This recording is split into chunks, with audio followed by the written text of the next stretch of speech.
Hi, my name is Paul Grogan and welcome to the Gaming Rules monthly video log for March 2021. In this video log I'm going to be covering all of the games that I've been playing and everything else that I've been up to since the last video log, which actually covers, what are the dates? February the 16th right through to yesterday, which is the 9th of March. These videos are only made possible thanks to the support of my Patreon campaign, so thank you very much to all of my Patreon supporters for making this video and a lot of the other content that I create possible. And if you want to support the channel, you can at patreon.com/gaming rules. So first of all, a huge thank you to all of the feedback that I had on last month's video log. I posted about it and I actually asked in the video log, and I posted on various Facebook groups and said, which part of these video logs is, the most interesting? Because I talk about the games that I've been playing, I talk about other things that I've been doing, and I don't want to talk about a section if nobody's interested in that section. And the feedback that I got after reading through it is there isn't one section which generally people don't like. In other words, various people prefer the games that I've been playing, some people prefer the rule books that I've been working on, and basically I'm going to keep all of the sections from last time. So again, feel free to give me any feedback if you want to let me know. But yeah, the feedback that I've had so far is that various people, different people, enjoy different sections. So my plan is to keep the format the same. And we're going to start with all of the games that I've been playing since the last video log, which when I looked at the image on Board Game Geek, because what I do is I add all of my games onto my playlist on Board Game Geek, and then I do a kind of thumbnail view. There didn't look to be that many. But when you actually look at how many games I've played, it's a lot. And that's because there is a lot of repetition in the games that I've played. And I'm going to start with Maracaibo. So Maracaibo in the last, what is it? It's about 3 weeks. Yeah, it's about 3 weeks. I've played it 4 times. And the reason I've played it 4 times, for those regular viewers, you'll know why. But for those people who are only watching this video log and haven't seen the other ones, I've been playing through the solo campaign. I started it in January. I was hoping to finish it in January, which is never going to happen. But I've been playing through the campaign and I have now finished it. So in the last 3 weeks, I've played 4 games of it. And in fact, I came close to finishing it. Well, I thought I came close to finishing it last Friday, didn't. And then rather than packing it away, I said, I'll tell you what, I'm going to do this again on Saturday. So took time out of my weekend and actually finished the series. So yeah. What do I think of Maracaibo? Well, first of all, what do I think of the game Maracaibo? Maracaibo, I think, is fantastic. I've actually done a review of it quite a while ago now, and it'd be interesting for me to go back and watch that review again to see what I thought about it then. I'm pretty sure that I was positive about it then, whether my review would be different. And I think my review would be different because I have now played the solo game a lot more and I've played through the campaign. At the time of recording the review, I hadn't done any of that. Well, I think I played my mission 1 of the campaign and I might have soloed it once, but in the last few months, I've been playing it a lot. So Maracaibo is a brilliant game. It's a top 10 game for me right now. If you were to, ask me right now, what are your top 10 games? Although I don't have an official top 10 myself, Maracaibo would definitely be in there. For me, it's ahead of Great Western Trail. Now, the question is whether Great Western Trail is also in my top 10, which it probably is, to be honest. And Maracaibo just pips Great Western Trail because of the built-in solo mode, which is fantastic and really hard. Although you have 5 customizable difficulty settings, so you can change it to your style. I'm just not very good at it. Couldn't beat it on hard. And even my last game on medium, I still lost. But the campaign. Now, I know some people don't like the campaign. I love the campaign.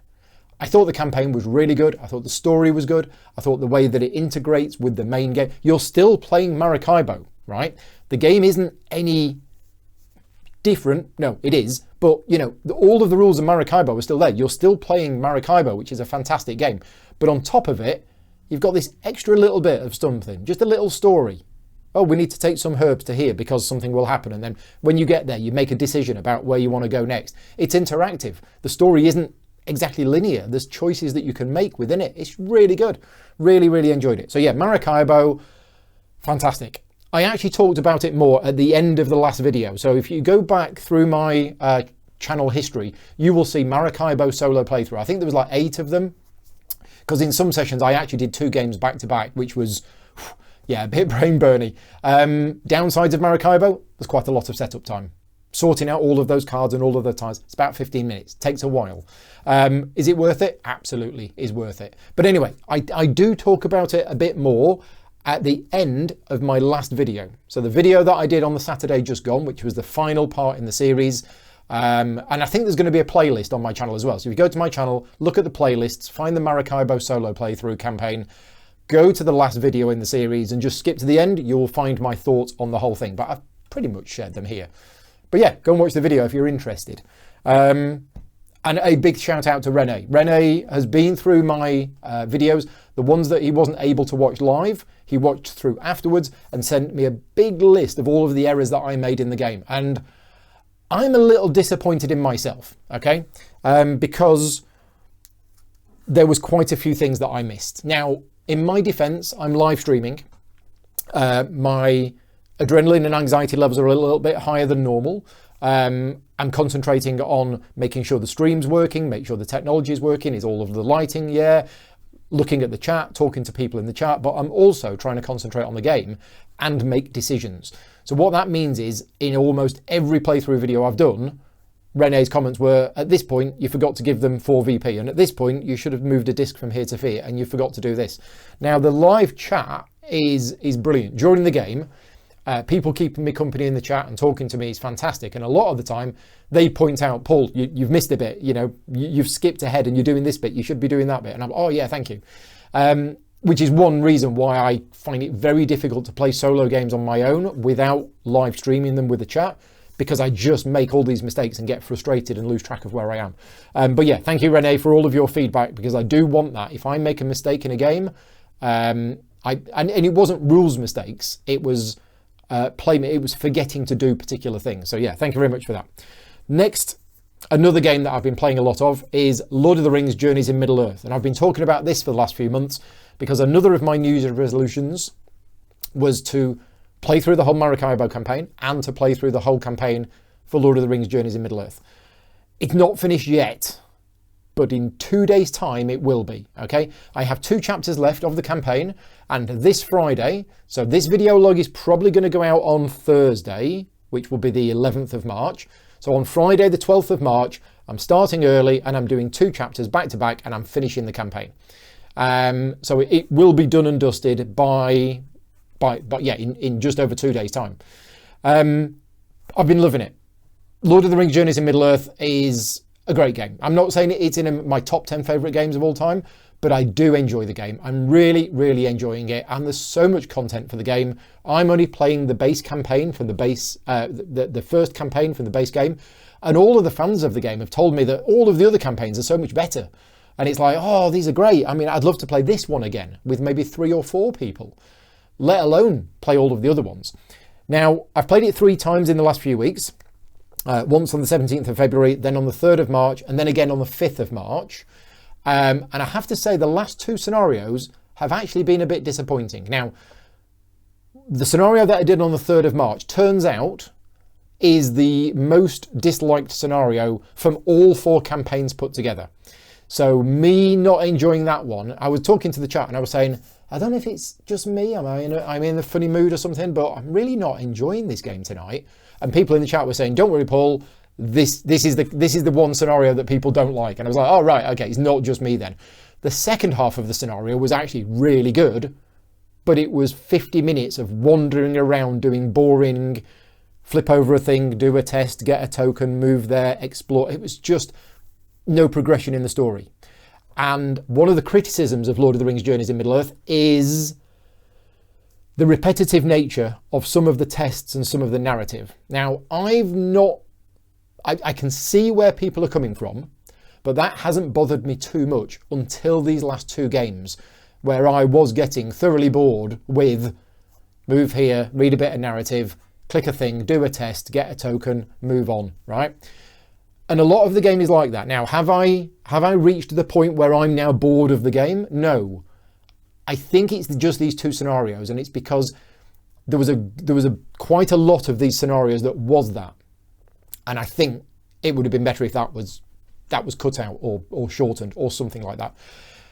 Now, I also have to say that I'm playing the game on adventure mode.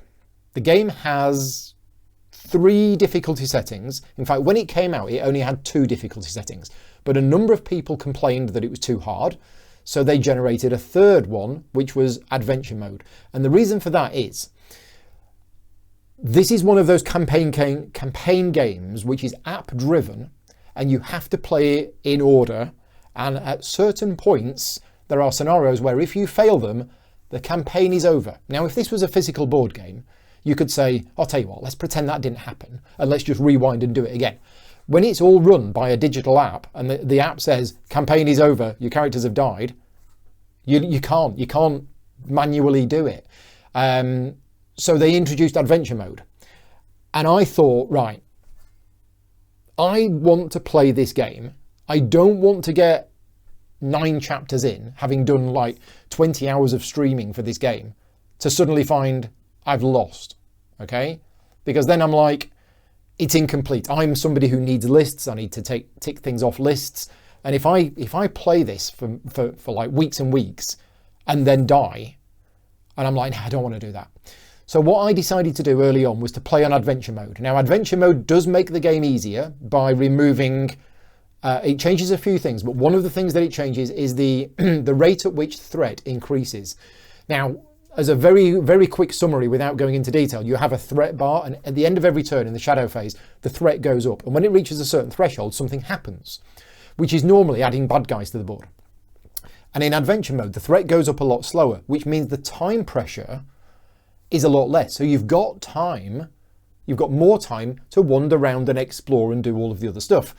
Now, the knock-on effect of that for me, whilst it was okay in a number of the scenarios, in the last 2 scenarios, I was like, we've wandered around, there was no real pressure, there was no real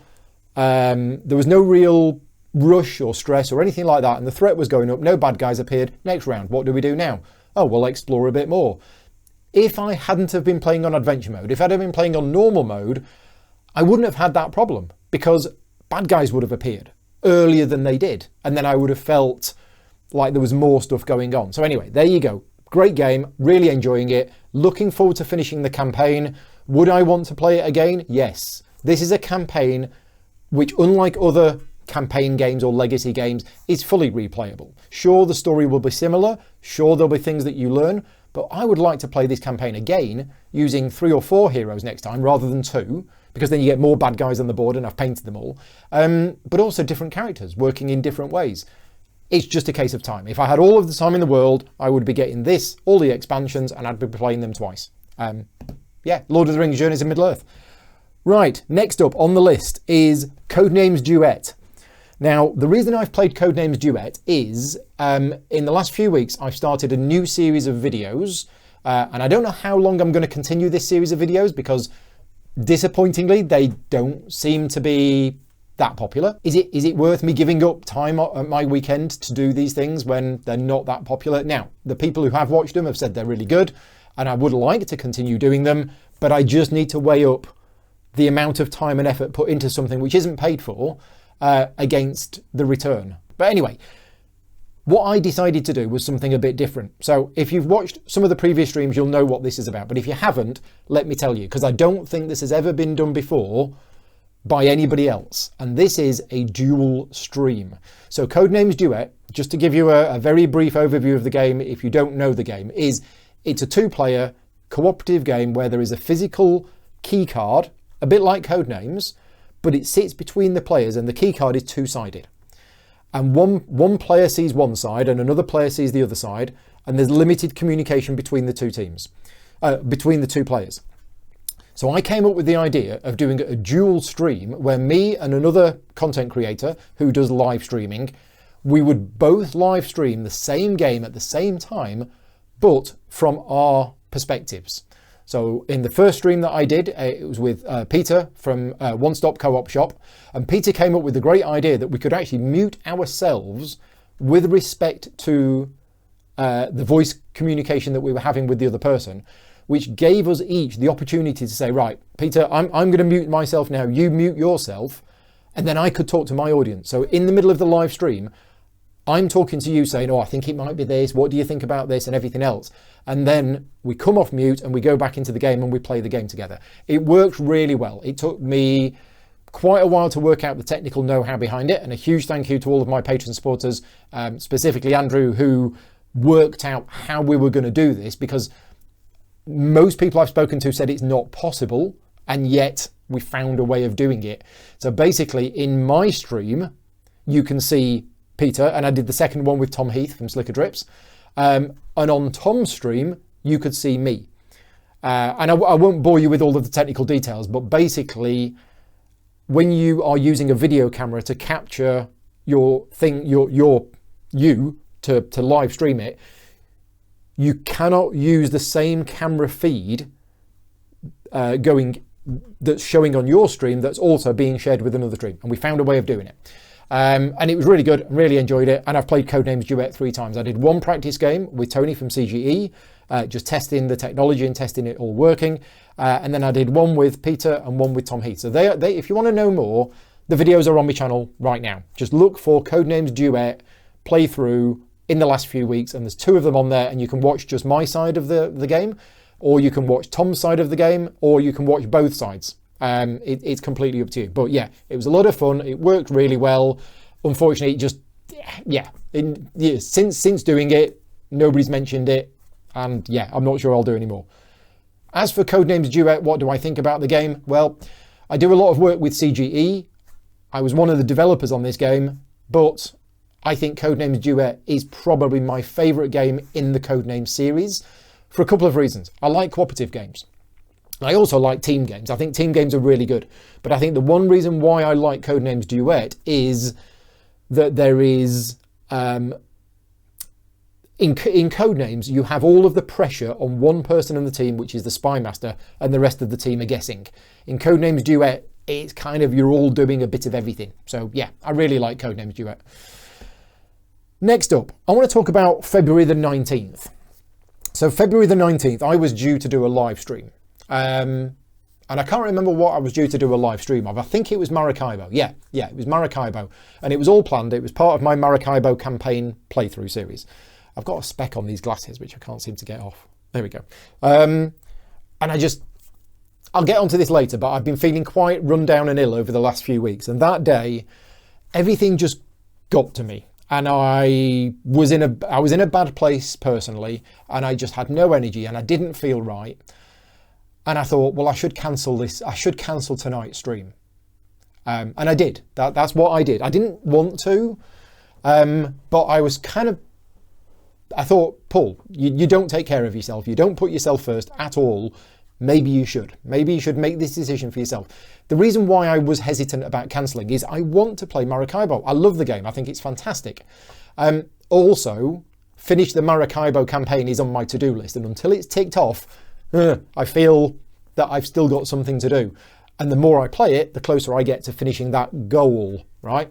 But anyway, I cancelled it. Now, most sensible people, if they are run down and they're feeling ill and they're having a bad day or whatever, and they cancel doing a live stream, should stop, turn the computer off, go downstairs, watch TV, do something fun, read a book, whatever. I didn't. What I did is I had a games night at home, playing games online with friends, which I live streamed, but only to my Patreon supporters. And my partner Vicky, when I decided that I was going to do this, said, well, hang on a minute. You've just cancelled a live stream because you're not feeling well and you can't handle it.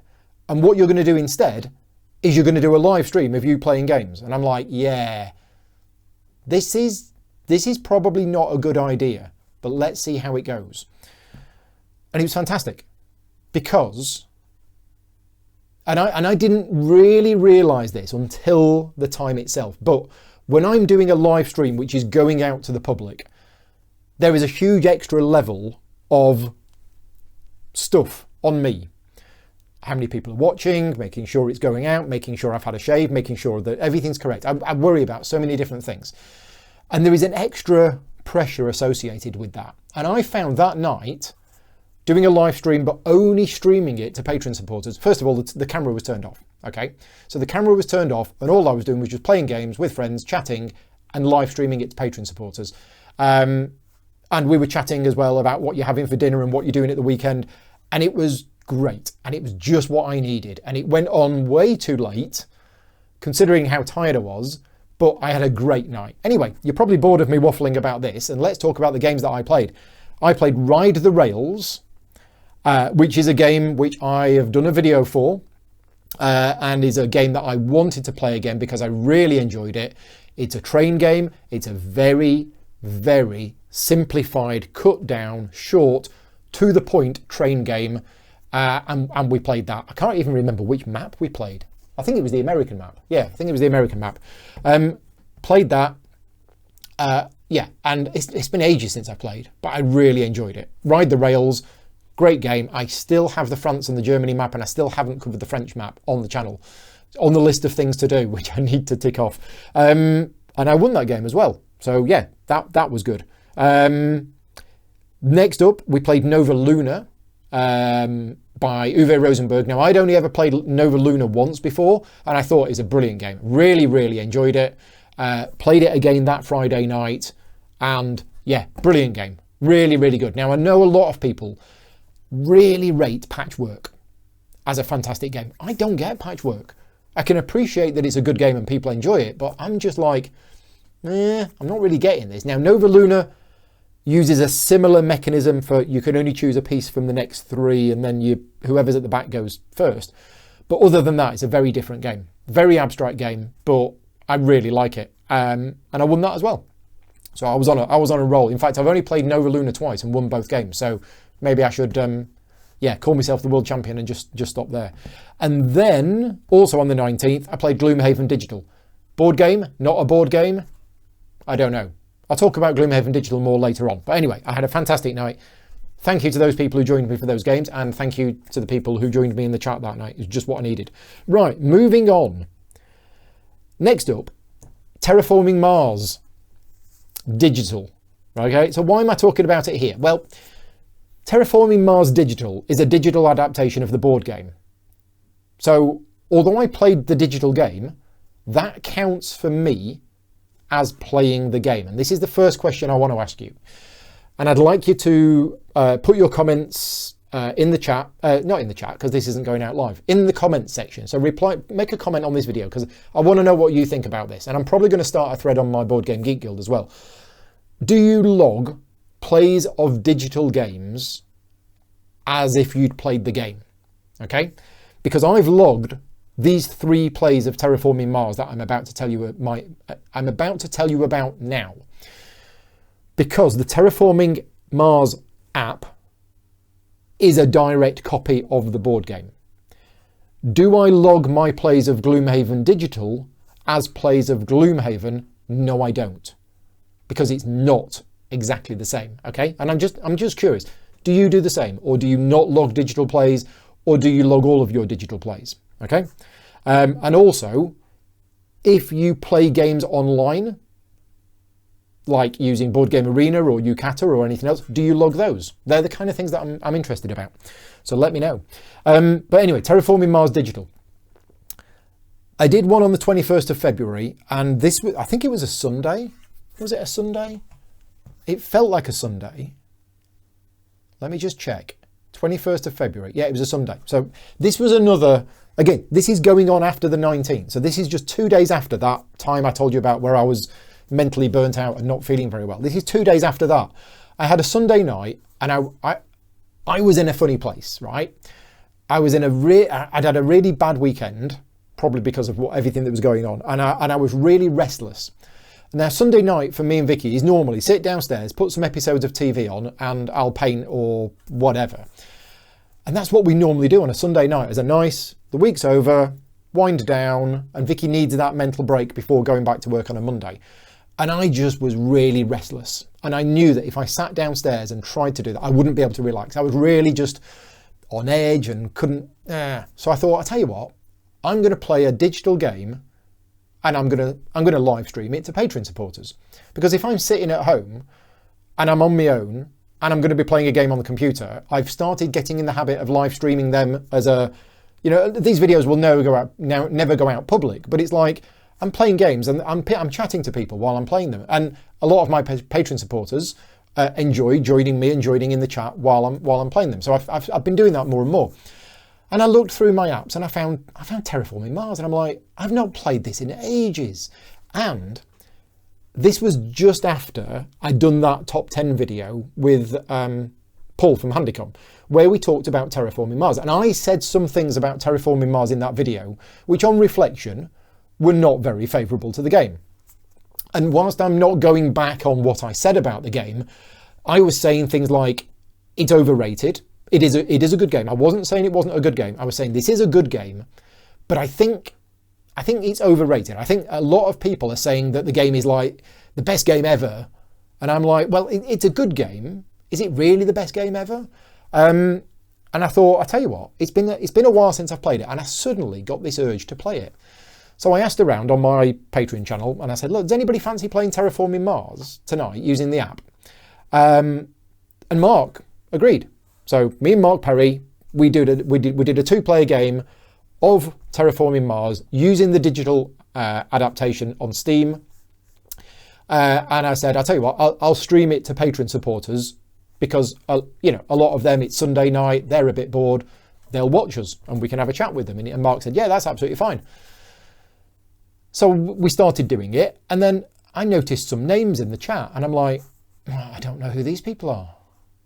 And then somebody said, Paul, do you realise this is going out public? And I'm like, no. And I clicked the wrong option. So when I go live with an impromptu stream like that was, not a planned one, I have the option to select whether it goes out to public or unlisted. And it keeps the same setting as the previous one, which went out public. And I just forgot to change it. And I'm like, oh God, I've not said anything. I've not swore or anything. And again, the camera's off. So the fact that I'm sitting here looking a complete mess didn't matter because the camera wasn't on. But I accidentally went live with a 2-player game of Terraforming Mars Digital. And it was the best thing that happened because loads of people joined in the chat and was like, oh, Terraforming Mars Digital. And as I say, people whose names I didn't recognise that haven't watched any other streams, or if they have, I haven't seen their names in the chat. And by the end of that chat, I'd got 4 new Patreon supporters. Now, you might think, oh, this was a deliberate attempt by Paul to get new Patreon supporters. It wasn't. It wasn't in any way. It was just me and Mark fancied playing Terraforming Mars. I fancied playing Terraforming Mars and Mark agreed to join me.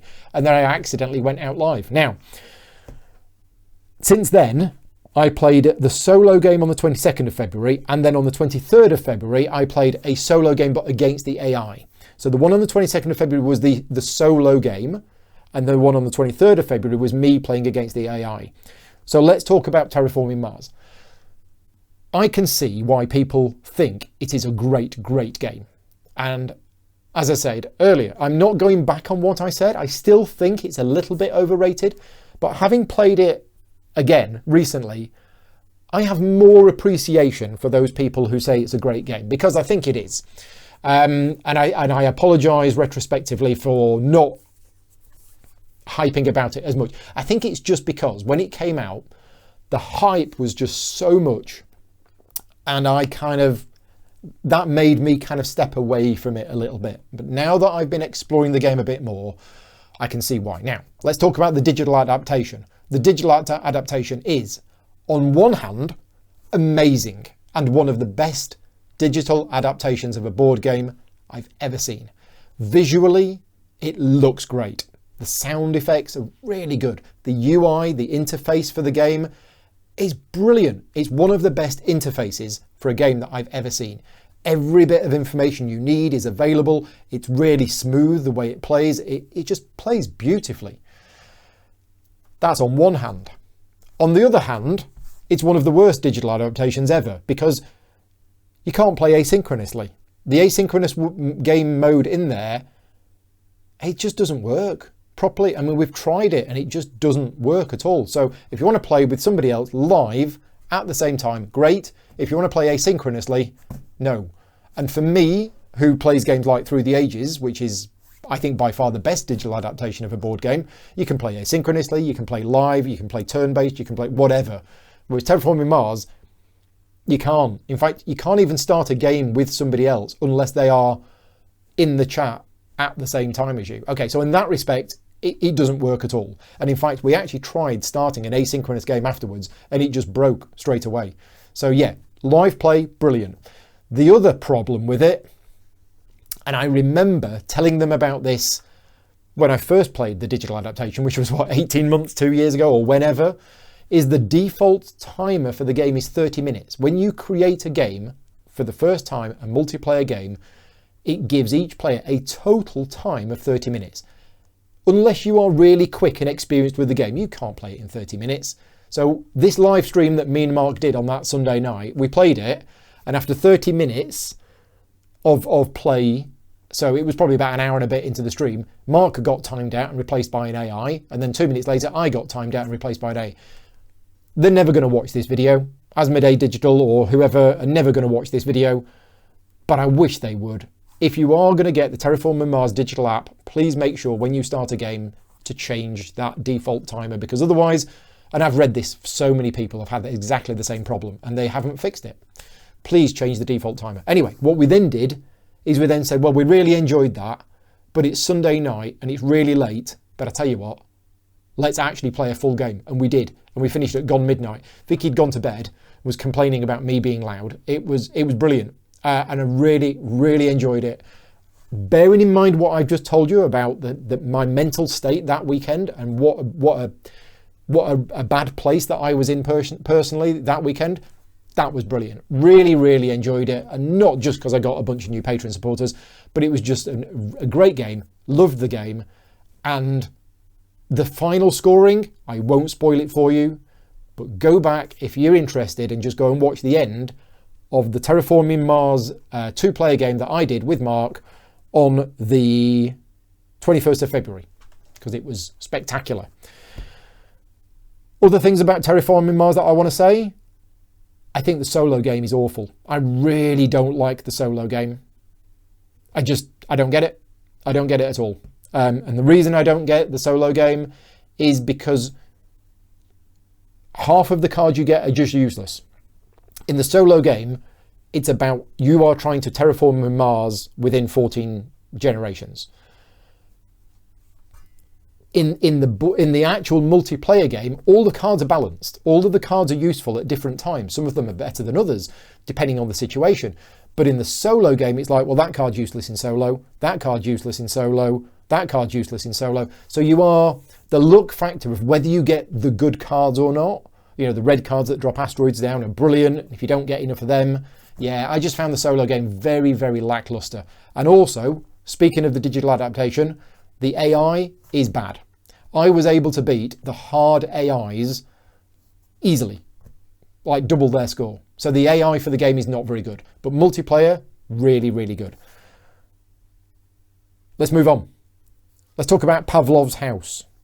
So Pavlov's House is published by DVG, designed by David Thompson, and is part of a series of skirmish war games. According to Mo, they're war games, and I won't disagree. They are definitely war games, but they're not like grand battle war games. David Thompson's become a friend over the last couple of years, so I'm not going to say things too favourably about him because people will think, oh yeah, well, he's only saying that because he's a friend. But what David does is David has designed a lot of games, and they're very tactical and they're very war game themed.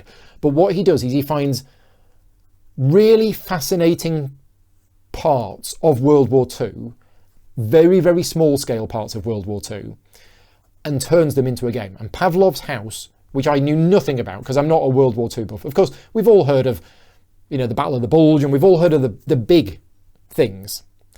But David has turned a series of these very, very small scale skirmishes into games. And Pavlov's House is about, it's a house which Pavlov lived in, I think. And it was part of the Battle of Stalingrad.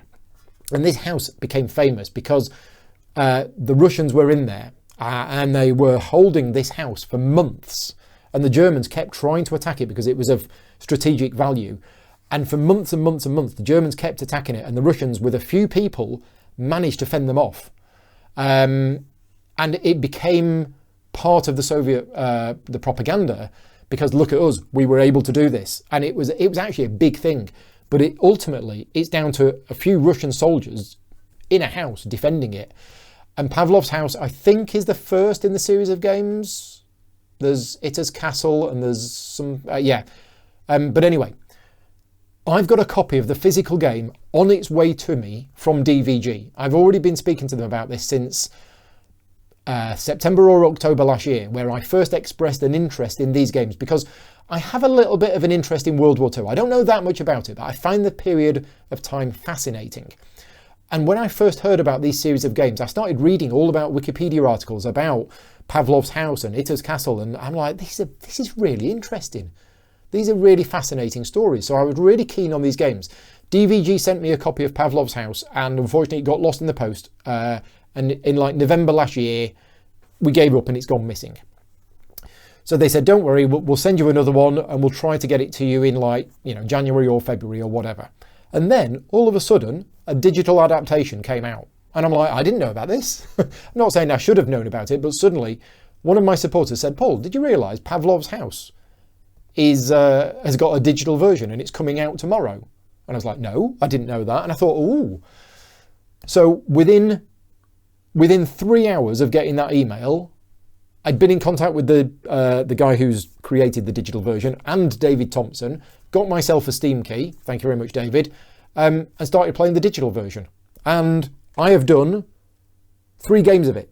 So on the 25th of February, the 28th of February, and the 2nd of March, I have played Pavlov's house. And again, like what I said for Terraforming Mars, I have recorded these on BGG because the digital implementation of Pavlov's house is the board game. It's an exact copy of the board game. Therefore, for me, that classes as a play of the game. Now, the one on the 25th of February was a private behind-the-scenes video for Patreon supporters, which was Paul's loading up the app and he's going to learn how to play it. Okay?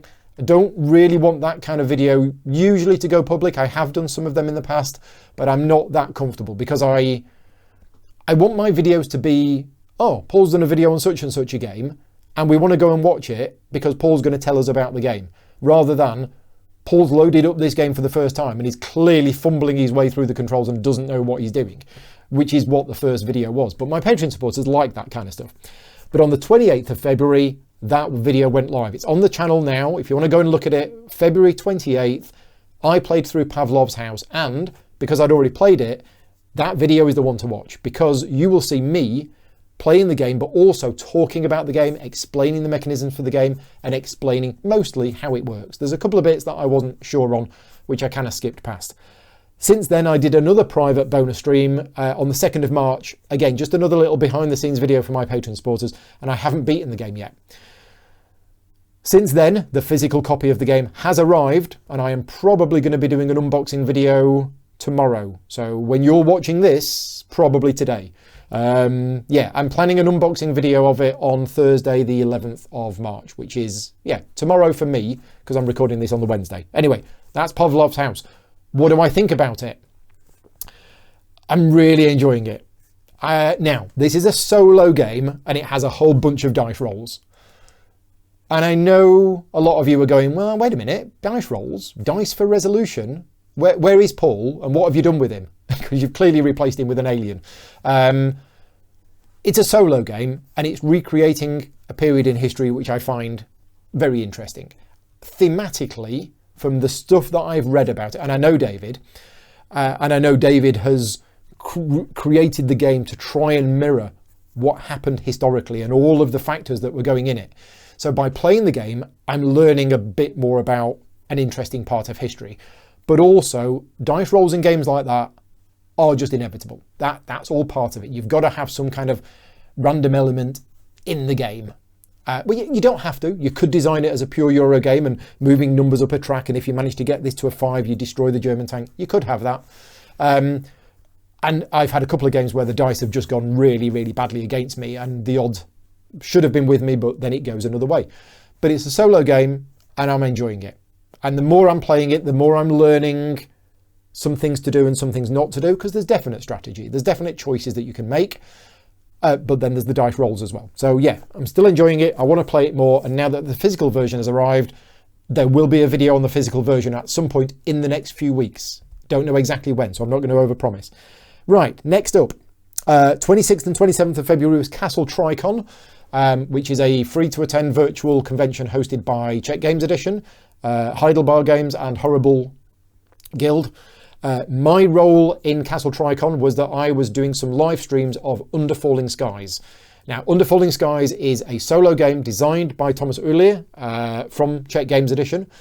And as I mentioned earlier on, I do a lot of work with CGE. So I've been running demos of Under Falling Skies for a while. I wouldn't say that I was a developer on the game. I'm sure Tom probably asked me for a couple of opinions, but I don't think I had any involvement really in the design or the development of the game itself, unlike certain other games from CGE. But they were sponsored videos. Okay, CGE commissioned me to create those videos and those live streams for Castle Tricon to show the game off.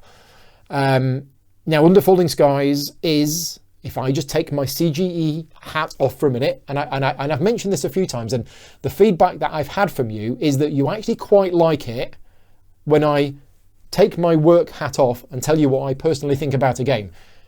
I know some people criticise me for that, but I'm a gamer, okay?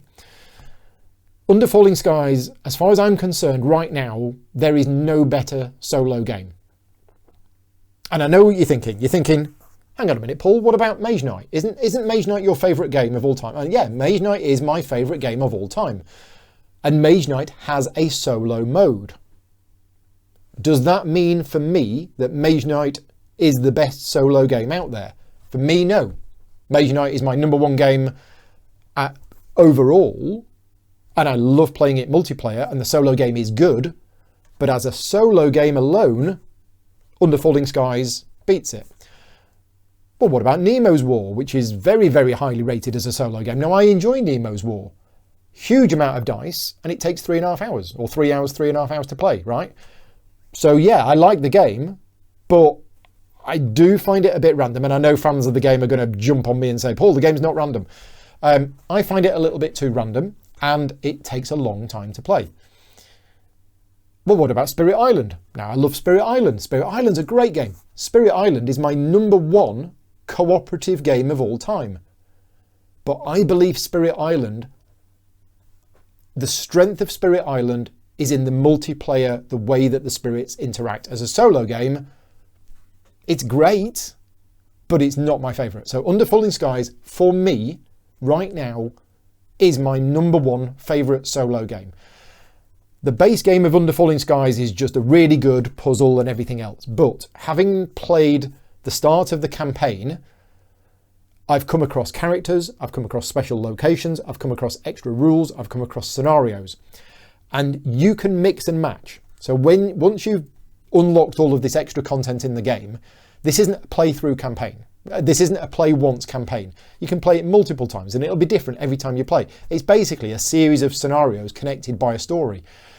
But when you play Under Falling Skies later on, you combine a scenario which changes the rules of the game and gives you an objective and makes it really interesting, with a special character, with an extra city, with some extra special rules. The replayability is off the scale, right? It's through the roof.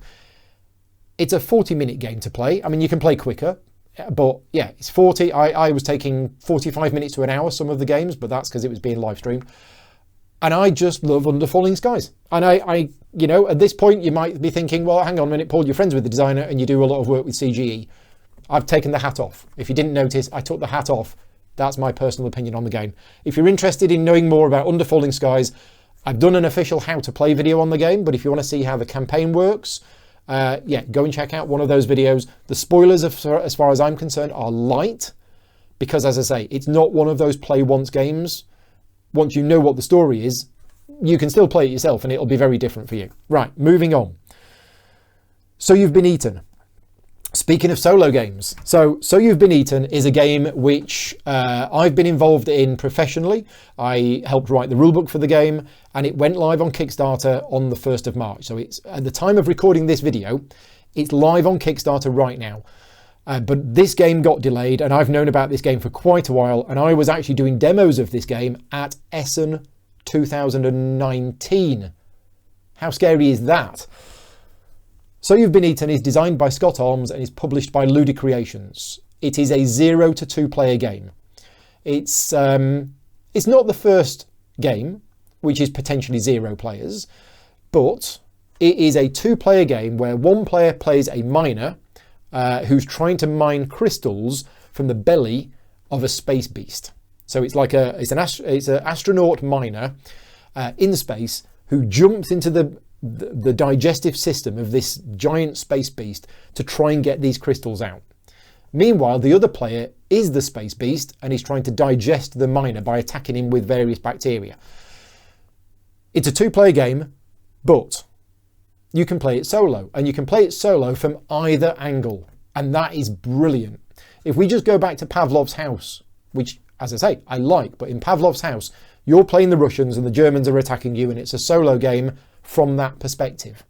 So You've Been Eaten allows you to play the solo game from both perspectives, because there is an AI mode for both sides, which means you can play a 0-player game. And I would have probably done that this weekend, but I've had to send the prototype on to somebody else in Spain. So unfortunately, you're not going to see that on the channel. And what's the benefit of a 0-player game? Well, it's fun. I mean, literally, we could sit here taking bets on who's going to win and watching both the AIs play against each other. If you're interested, it's on Kickstarter now. It's got a really unique theme. The game takes about 30 to 40 minutes to play. And it's really interesting from both sides. So yeah, go and check out those videos if you're interested in So You've Been Eaten. And finally, on my list of games that I've played recently is Tuesday night, Gloomhaven, Jaws of the Lion, Scenario 6. Now, me and Vicky, my partner, we don't play that many games together, but we do play some games together, and we decided, I decided months ago that Tuesday night would be our games night, because Vicky works 4 days a week at her full-time job. She has Wednesdays off, which aren't off. She does work for Gaming Rules on a Wednesday, and trust me, it's not a day off. She's been busy every Wednesday, but it means that she doesn't have the pressure of the other full-time job. So Tuesday nights for us is the only night of the week where it would be possible to actually play games with her. So I decided Tuesday nights was going to be our games night, and we actually did it for a few months last year, but then things at Vicky's work changed, and she ended up having to go 5 days a week for December, and then January, and then February. They extended it. So now that we're in March, I'm like, can we do games night again on a Tuesday? And finally, using the power of emotional blackmail, I convinced her last night to play Gloomhaven, Jaws of the Lion. Now, she does enjoy the game. She does enjoy Gloomhaven. And we really enjoyed playing the previous 5 scenarios, but it's been months since we played. And we got back into it last night, and we played Scenario 6, and I can't say too much about it because of spoilers, but it's brilliant. We both love playing Gloomhaven, and it's really nice to play a game with her. And a 2-player game of Gloomhaven, including setup, was done in an hour and a half. Okay? Now, Gloomhaven Jaws of the Lion is a little bit easier, I think, than the full Gloomhaven, and there's a little bit less on the maintenance, but it's so good just to play Gloomhaven again. I'm playing the Demolitionist, Vicky's playing the Red Guard. Can't wait till next Tuesday. You know, if I could convince her to play at the weekend, I would. Right, that's all of the games that I've been playing. And I feel that I've talked a lot more than I normally do about those games. So this is going to be a longer video than normal. Normally, I don't go into that much detail, but some of the feedback I did have was that people said they would like me to go into a little bit more detail about the games that I've played, rather than just, I've played this 3 times. Thank you very much. Next one. So there you go. Was that a bit too much? Other content that I've made on the channel. I did 2 unboxing videos, although one of them wasn't an unboxing video. So my copy of Dominant Species Marine arrived. Now, I've got a copy of Dominant Species Marine because I did a video for the game when it was on P500. Chad Jensen, rest in peace Chad, was a big fan of mine, and he always wanted me to have a copy of every one of his games. Now, unfortunately, Chad is no longer with us, but I was contacted by Kai, his partner, and she made sure that I got a copy of the game. So thank you very much, Kai, for making that happen, and for Tony at GMT. The copy arrived, and I did an unboxing video of it. Am I going to be covering it on the channel now that I've got a finished copy of the game? 100% yes. And I've actually been talking about when it's going to happen, and it's likely to be at the start of April. So that's an unboxing video for Dominant Species Marine. I also did an unboxing video of Merlin, the big box. Now, it wasn't an unboxing video because I'd already unboxed it and spent an hour and a half punching it out and putting all of the bits in the game trays. But then I wanted to do a video of it. So the video that I did for the Merlin, the big box, it's labelled an unboxing, but it's actually what's in the box. And it's me, and I did it earlier this week, and it was just a fun, quick 20-minute live video of me showing you what's in the Merlin big box and me wanting to play the game immediately afterwards. So yeah, if you're interested in that, there you go. That is all of the videos which were available to the public. Now, I have hinted that there were some Patreon only behind the scenes videos, and there was a few more of them in the last month. So this is bonus content for my Patreon supporters. And some of the stuff that I do is actually behind the scenes. Some of it is just Paul wants to play a computer game. He's going to live stream it to patrons. Some of it is actually my work. So in the last few weeks, I did a rulebook test for a game called Dom Pierre. Now, Dom Pierre is the new heavy Euro, medium to heavy Euro from Roller and Costa, which are the designers of Yinzi, for one. And they've got this game, and I've met Costa, and he's a really nice guy. And he contacted me and said, Paul, we've got this game, we're working on it, we've got the rulebook, we'd like your help with the rulebook. Now, I'm not in a position right now to be able to take on any more editing work, but what I said to them is, if you send me a prototype and send me the rulebook, I will try to play the game from the rulebook, and then I will critique your rulebook, and I will highlight what the problems are. That, and I've spoken about this before, is by far the best way to critique and test a rulebook. If they'd have just sent me that rulebook and I'd have read it and then given feedback, you could do that, and a lot of people do that. But actually sitting down and trying to play the game from the rulebook, that's where you highlight all of the deficiencies in the rulebook. So I did that, and that was live streamed to my Patreon supporters. That video will never go out live. It was effectively me working, but I wanted to show my Patreon supporters what goes on behind the scenes. So that was done. I did exactly the same for Keeper at Sea. I tested the new solo rules. David Turtsey has designed a solo rules for Keeper at Sea. And I tested them exactly the same way. I got a prototype of the game, I got the rule book, and I tested the rule book by trying to play the solo game. I had a huge headache by the end of that video. Not because the game was bad or anything like that. It's just I wasn't feeling very well. I already had a headache, and the AI for the game was very, very clever. Really clever, and it took me a while to get it. But at the end of it, although I was like, oh my God, that my brain is all over the floor, it was like, wow, this is really, really clever. Because Keeper, I mean, David Turtsey is a great designer of solo modes for games and just games in general, but the way, if you'd have said to me, can you do a solo mode for Keeper? I'd have gone, that's just not possible. There's so many factors that you have to take into account about what to do. And David's done it. He has done it. So yeah, he deserves all the credit for being very good at solo rules. What else have I done? Gloomhaven Digital. I've played a couple of games of Gloomhaven Digital in the last few weeks, which again have been privately streamed. I did one of them that was public, but I've done a couple of other ones that were privately streamed. And also, recently, last week, I did another behind the scenes video, which was Weather Machine. So Weather Machine is Vital Lacerda's new game, and I'm going to talk about that in the next section, which is rulebooks. Rulebooks that I've been working on in the last few weeks. Have I got my glass of water? I don't. Right. So, rulebooks that I've been working on. Weather Machine. So Weather Machine is Vital Lacerda's latest new super heavy Euro game, which is going to be going to Kickstarter later this year. I've been working with Vital for many years now. I love working with him. And Weather Machine, I started working on that on the 1st of March. The agreement was that I would actually start working on the rulebook from scratch. So normally, Vital has a skeleton shell of a rulebook with all of the stuff in there, and then I get it, rip it apart, reorganize it, and completely rewrite it, but all of the rules are in there. With Weather Machine, we decided to do something different. I started with a blank sheet of paper, and on the 1st of March, Vital taught me how to play using Tabletopia, and there was a few others as well, and we played the game with Vital teaching us how to play, and I was making lots of notes and I was writing the rulebook as we were going. Since then, I've been working on it every day. I'm making good progress with it. I'm really happy with how it's going. Obviously, I'm professionally involved in it, so I'm not really going to tell you my opinion, but if you like Vital Lacerda games, you're going to love this one. It's got all of the classic Vital Lacerda goodness in it, with a really interesting theme, and lots... in fact, I would probably go as far right now as saying there is more thematic connection with the mechanisms of this game than his other games.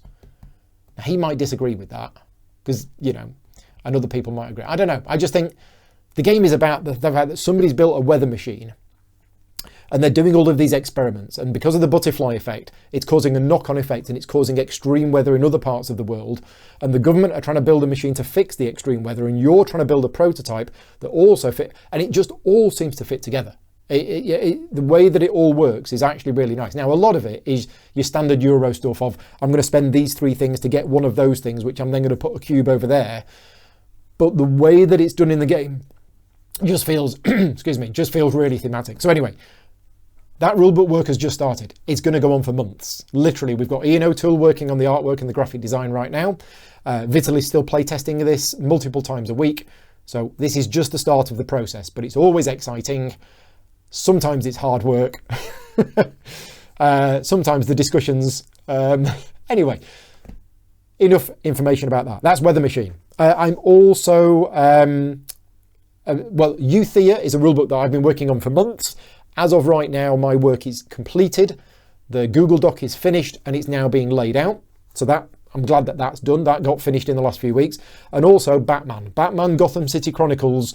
There is a list now of 5 points left to do, which are all minor. And by the end of this week, that Google Doc should be done, signed off, finished, and passed to the layout person. If you are interested in the new rulebook for Batman Gotham City Chronicles, I can't tell you when the rulebook will be made available. That is down to Monolith. I was commissioned by Monolith to help work on the new rulebook, and I've been doing that. So that's the rulebooks that I'm working on at the moment. Oh, sorry, they're the rulebooks that I've worked on in the last few weeks. I'll get to what I'm working on in the next few weeks later. The video for Streets, the how to play video for Streets is done and dusted. I've done 2 videos on how to play Streets, one for the base game, one for the solo game and the expansion sets. Those videos have been completed. They are ready to go. And as soon as the publisher gives me the go ahead to put them out online, they will be made available to everybody. Right, let's talk about the Patreon update. So first of all, thank you to all of my Patreon supporters. As I mentioned at the start, this video is only made possible through the support of my Patreon campaign. And you think, and like I said last month, some people query this. Some people say, wait a minute, Paul, why does it cost you money to make these videos? So it doesn't cost me money to make these videos. It costs me time, right? I have basically taken today off work, or half of today off work, and I'll take half of tomorrow off work while I edit it to create this video. That is time when I should have been working and therefore earning money. So that's how it sort of costs money. And a lot of the videos that I do, especially the ones during the day, are not paid for. And it's the support of the Patreon that basically makes it possible for me to do what I do. And because of the Patreon support level at the moment, I want to give more back. Okay, and over the next 6 months or so, I'm going to be gradually cutting down the amount of commissioned work I do in order to produce more videos chosen by my Patreon supporters. That's the overall plan, and I have another plan for 2022, but we'll come on to that later on. In fact, we'll come on to that probably in 2022 because it might not happen. So thank you very much to all of my Patreon supporters, and February was another good month for the Patreon campaign. So yeah, a huge thank you to all of my new supporters who joined me in February. There is an image on screen now of all of the new supporters that I got in February, including the people who have increased their pledge level from a lower level to this one. So yeah, huge thank you to all of you. And every month I do a giveaway. Now, last month's giveaway was to give away a copy of Hansa Teutonica, which, because I did a video for Pegasus Spiel about Hansa Teutonica, I agreed with them that I would get 2 copies of the game, one of them for me, because I want it, and another copy of the game to use as a giveaway. I've done the giveaway. I have contacted the winner, which was John Fraser. So congratulations, John. You haven't emailed me back yet, so I'm going to try contacting you again. If you are watching this, or if you know a John Fraser, who is a patron supporter of mine, give him a nudge, get him to check his spam folder on his email, because he's won it, and I need your details so that I can send you the game. This month's contest is to win a copy of the deluxe version of Streets from Sinister Fish Games. So again, thank you very much to Sinister Fish Games for donating this copy. I don't have the game, but whoever wins, I'm going to give their details to Dave from Sinister Fish Games, and they're going to get it. So this is Streets, the game I mentioned earlier on, with it, I've done a how to play video for. And yeah, what do you need to do to enter this contest? Absolutely nothing, right? If you are a patron supporter of mine at producer level or higher, you automatically get entered into the contest, and I do the draw normally on like the 1st of the month or the 2nd of the month. So on the 1st or 2nd of April, I will be doing the draw. And as I say, if you're a patron supporter of mine at producer level or higher, you don't need to do anything. You automatically get entered into the contest. So thank you very much for your support. That's just me giving something back. And thank you very much to Sinister Fish Games for giving me the copy to give away.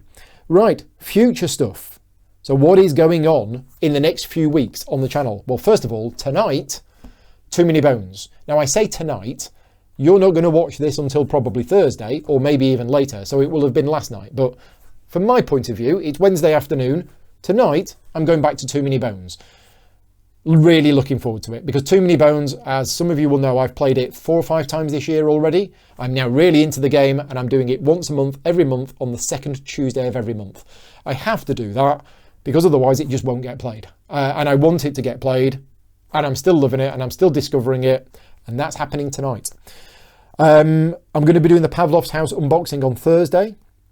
Lord of the Rings is going to be on Friday. I mentioned this earlier on. So this Friday, 7 o'clock, I'm completing Lord of the Rings Journeys in Middle-earth.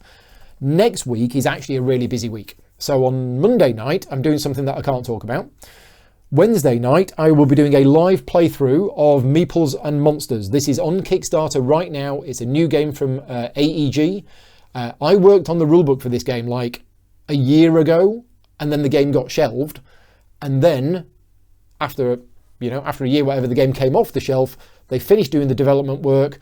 I have a prototype of it, so I'm doing a video for them. Now the Kickstarter campaign is running, it's doing quite well, but I'm going to be doing a video on that. So that's happening on Wednesday of next week.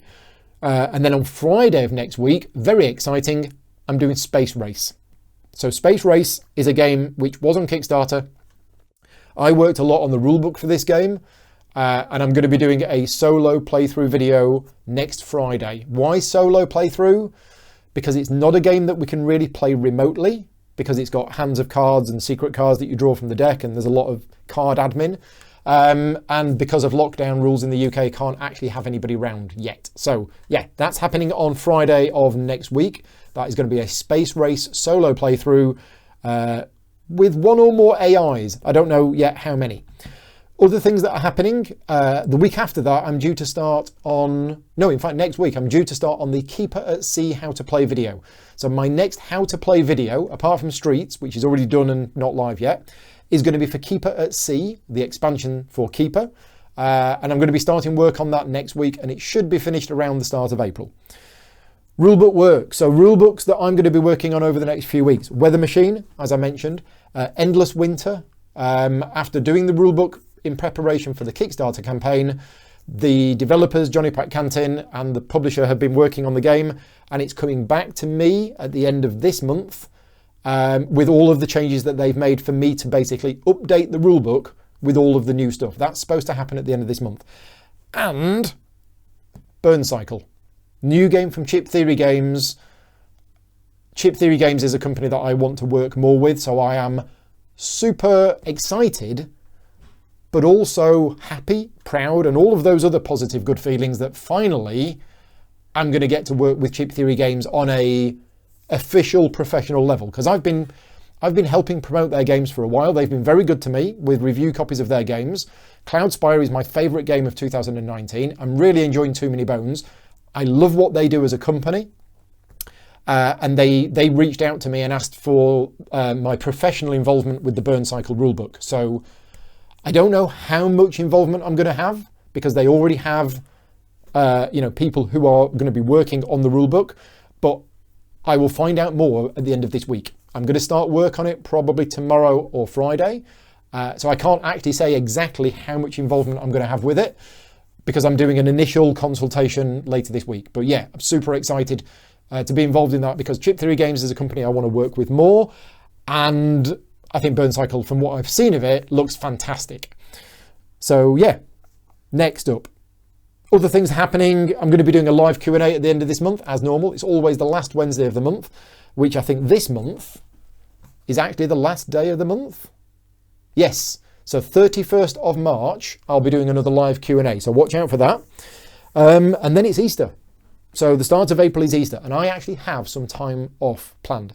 I'm not going anywhere. We're not allowed to. It's still lockdown in the UK, but I actually have 4 days planned where I'm not working. Now that's never going to happen because what always happens with me is I end up underestimating the amount of time things take. So right now I can say to you, I've got the first 4 days of April booked off and I can guarantee that I will be doing rulebook work over those 4 days. Hopefully not all 4 days, but the things that I'm working on right now are bound to roll on. So yeah, I'll do something. I'm also considering, and I don't want to announce this as a definite, but over Christmas, I did a series of videos where I was doing a live interactive playthrough of one of the Fighting Fantasy books.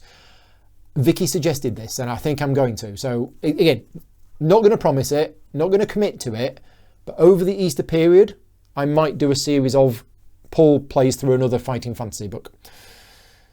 Other news. So yeah, that's the end of all of the game stuff. Let's finish off this monthly roundup video log thing with other things that have been going on in my life in the last few weeks. Well, it's really weird because although it's only been 3 weeks since the last video log, when I sat down to think, what have I done notable that I can talk about in the last 3 weeks? And I was like, there isn't anything. Whereas last month, I talked about the Jaffa cake baking, I talked about the Millennium Falcon. Well, we've not done any of that. The Millennium Falcon, Vicky's probably spent an hour on it in the last 3 weeks. What have I done? Nothing. And it's really weird to think that 3 weeks has just gone and we don't really know what's happened. Now, I can tell you what we have done is I've been doing a lot more painting. We've been watching a lot of TV, and I think that's just taken up the time. So I spoke in the last monthly video log that we were starting to watch the Arrowverse. We're on season 4 of Arrow, maybe 5. Season 3 of Flash, series 2 of Supergirl. And what we did is, in the previous season, we watched them in the order in which they chronologically happen in. So we had to watch an episode of Arrow, then an episode of Flash, then an episode of Supergirl, then another episode of Arrow, then another one of Flash, then another one. And it was all a bit too much for me. I was losing track. And the reason we did that is because there are occasionally some crossovers. And we kind of we like doing things in the right order. This season, we decided, no, we're not going to do that. We're going to watch all of Arrow, and then we're going to watch all of Flash, then we're going to watch all of Supergirl. And what about the other ones, like Legends of Tomorrow, that are also in the DC universe? No, we haven't got time for them. We've got 3, that'll do. So we started watching Arrow, and we got to about episode 8, and then it said previously, and it started showing stuff with Flash in, and we're like, oh, okay, this is quite an important crossover episode. Right, and we've actually now gone back to doing things in chronological order. Now, what that means is the episode, this big crossover episode, it turns out, involved Arrow, Flash, Supergirl, and Legends of Tomorrow. And it was actually an episode of season 2 of Legends of Tomorrow. So me and Vicky basically looked at each other and went, oh, so we have to now put all of the other stuff on hold. We have to watch the whole of season 1 of Legends of Tomorrow and then start watching season 2 until we get to the point of the crossover episode. And that's what we've done. In the last week and a half, we have blitzed Legends of Tomorrow, which means I've had loads of painting time. I'll put some pictures on screen now. I am continuing to paint my figures from Batman Gotham City Chronicles, and I'm really happy with the progress that I'm making. I am still getting used to the contrast paints, and the contrast paints are not the be-all, end-all panacea of everything, but using them requires a different sort of skill set, you have to use a different style, and I'm using them selectively. So I'm using them for some bits, and I'm not using them for other bits, and the bits that I am using them for is working quite well, but I'm still using other paints as well. So anyway, I've been doing painting. That's all I've been doing. I can't think of anything else that I've done in my personal life other than watch TV and paint. We're hardly leaving the house. So yeah. Another thing that I've done recently, I say recently, this was actually done in the last month and I forgot to mention it. Lockdown haircut. Vicky cut my hair. So this wasn't in the last few weeks. This was actually about 4 weeks ago, but it's due for being cut again this weekend because the hairdressers are not opening for another few weeks.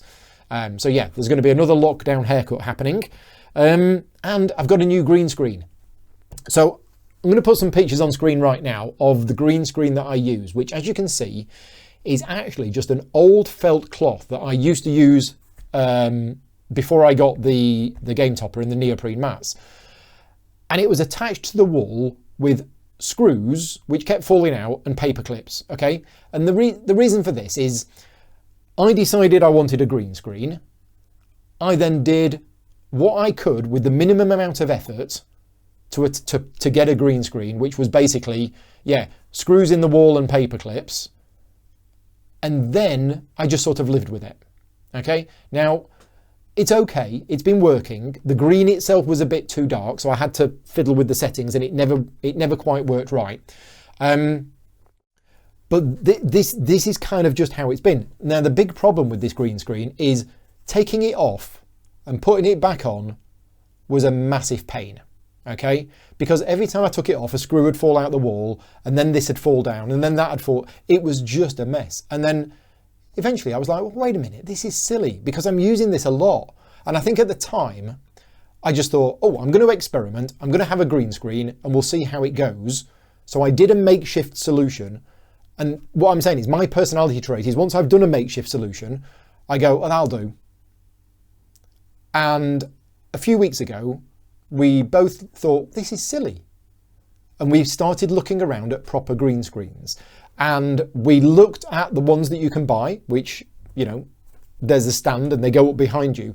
But because of the distance between me and the wall, I actually don't have much room. This is quite a small room that I'm in at the moment. So we then found that you could buy these ones that attach to the wall and pull down like a projector screen. And we bought one. So again, going back to something I said earlier on, why do these videos cost money to make? These videos don't cost money to make, but the lighting, the cameras, the technology, and all of the stuff that I buy to make these videos possible is done with Patreon funds. So thank you very much to all of my Patreon supporters. Some of the monthly funds that I got from Patreon last month went to buying a new green screen. And you can see it, here it is. There's the images mounted on the wall. How long did it take me? 20 minutes. And we both looked at ourselves. Oh, and this is what it looks like when it's down. And it's great. And I've used it since, and it's really good. And it's a really bright green, so it really works properly with the chroma keys. And we both looked at each other afterwards and said, in the grand scheme of things, this was actually not that expensive. And for the last 8 months, I've been living with a makeshift solution, which has been causing me a lot of problems and more hassle. Why didn't we do this before? And this is the thing, you know, money can't buy happiness, but in certain cases, that funding meant that I can buy something which has improved effectively the quality of my life. Because now, if I want the green screen down, I can just grab that pull it down, and the green screen goes over. Now, I do have to take these off, but these are on clips that come off, and it's all fine. So yeah, thank you very much for that. That's one thing that we did at the weekend. That, I think, is pretty much it. I've really enjoyed filming this one. This has actually been longer than normal. I'm pretty sure this has been 1 hour 16. That's not too bad. That's not too bad. I've probably forgotten something. As always, I forget something. And I when I start editing this together, which will be tomorrow, there's no way, oh, may I do it tonight? Yeah, I'll see how I feel after the Too Many Bones game, but because I'm enthused now. I want to get this edited. I'm normally editing it and I go, oh yeah, there was that. Like something really important that I completely forgot about. But no, right now, can't think of anything, but lots to look forward to in the next few weeks. Thank you very much for watching. As I said at the start, if you've got any comments, any feedback, even if you just watched it and enjoyed it, please leave me a comment. Make sure you click the little thumbs up. And yeah, like I said at the start, let me know what you do about recording gameplays. Do you record digital plays of games And if so, where do you draw the line? That's kind of what I want to know this month. But for now, I'm going to wrap things up. I'm going to say goodbye. I'm going to set up Too Many Bones, and we'll do that tonight. And then I'll get this edited later on. Thanks very much for watching. Take care. If you want to support me, patreon.com/gaming rules. I'll see you soon. Cheers all.